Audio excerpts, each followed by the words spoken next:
In parts 1 and 2, we have looked at the recent articles in the mainstream media covering the discoveries of what appears to be the remains of a giant staircase, a castle or fort-like structure, and the outlines of what appears to be a pyramid.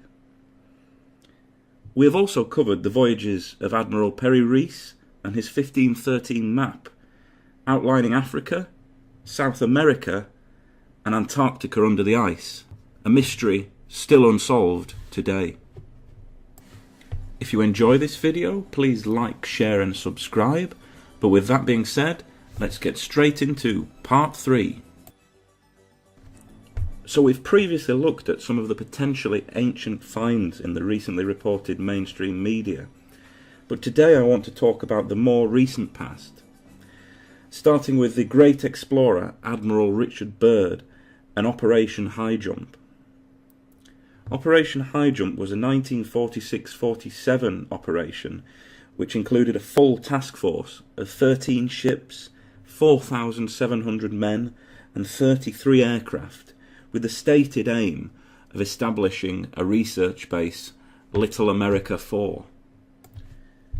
But the real reasons for the expedition may have been very different.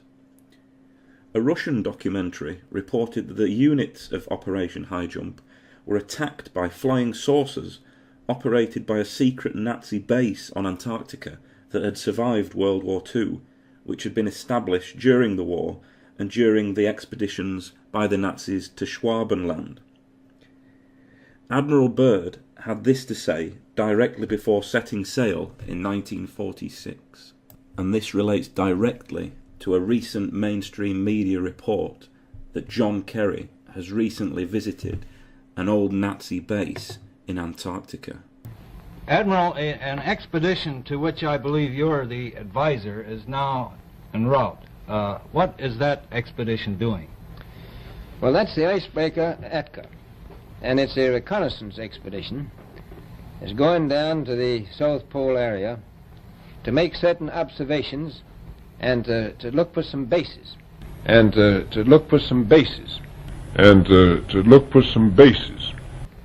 They will be back in April, and they will report back, and upon the information we get from that undertaking, we will base the bigger expedition that's to follow.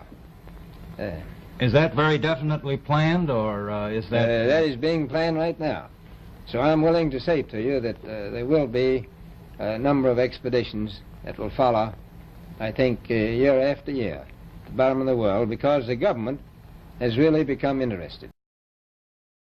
Well, that really is fantastic. Did Admiral Byrd mix his words, or did he just say that an expedition was going to look for some bases? If so, whose bases? Maybe the Nazi theory really does have some truth. Were they attacked? Let me know in the comments below what you think. Admiral Byrd also said this about how Antarctica used to be in the distant past. Admiral, you speak of the resources of Antarctica. What are they? What are the natural resources there? Well, we've found enough of coal within 180 miles of the South Pole in a great ridge of mountains. It's not covered with snow, enough to supply the whole world for quite a while. Well, that's the coal. Now, there's evidence of many other minerals. We are pretty sure there's oil. Now, that coal shows the bottom of the world. Now, by far the coldest spot in the world. Where that coal is gets 100 below zero in the winter. Well, It was once tropical.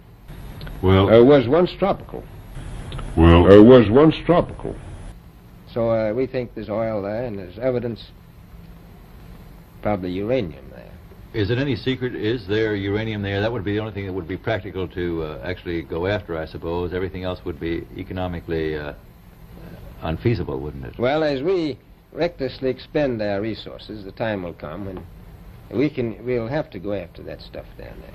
Well, you know, I avoided what you said about uranium. I'm not sure about that. I don't want to have the world fighting over the Antarctica. That's absolutely amazing.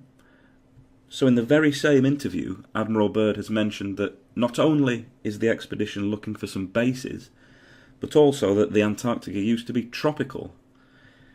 But what if this warmer climate was around the area not millions of years ago, but thousands? This could help explain why old ruins appear to be coming to light, such as those mentioned in parts 1 and 2. So finally we move to the very recent visits to the Antarctic by some of the world's most influential people. Firstly, the bizarre visit by Patriarch Kirill, head of the Orthodox Church. This was just after a meeting, for the first time in 1,000 years, between the Patriarch and the Pope in Cuba, to discuss what was described as a meeting of great importance. This has now been followed up by an incredible visit by John Kerry, and claims that he may have visited a Nazi base. Well, I've no way of proving either way if this is true, but gathering all this information together, it certainly appears something extraordinary is taking place in Antarctica.